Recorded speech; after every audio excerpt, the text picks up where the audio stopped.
Khalifa lañu àndal. pare nan ma may man li ñu gën a ñor moo ñun dimbali ñu si ay Samb Fall sunu ndugg mi jarul dara.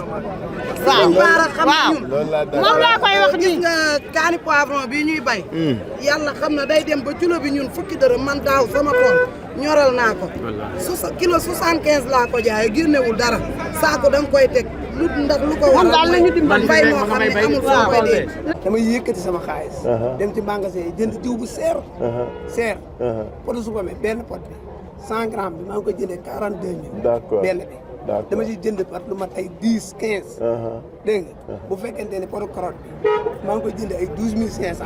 dama ciy jënd seer engrais dama koy jënd pour man mbay bi amul arrêté. parce que xam nga. parce que saa boo xamante ni nawet bi wàcc na rek. xam nga fan nga voilà xam nga fan ngay doore. waaw d'abord bala ngaa ji parce que bu leen yem rek ci bay doon baykat da ngeen di jaay aussi parce que li ngeen di bay ngeen di dunde marché bi ñuy jaayee nga xam ne yow da ngay bay waa Waalo di bay waa Waalo tàkk ak jukk di bay waa Casamance di bay il faut que nga xool marché bi soit yooyu demee bay war ji ak roose da nga war xool yow soo bayee ci 1 mois ci 2 mois ou ci 3 mois la durée lan mooy doon état wu marché bi parce que loolu moo leen di sonal parce que su ngeen xoolul état wu marché bi yéen ñëpp ngeen déqeendoo tegandoo mais tu comprends da ngeen di rey prix bi.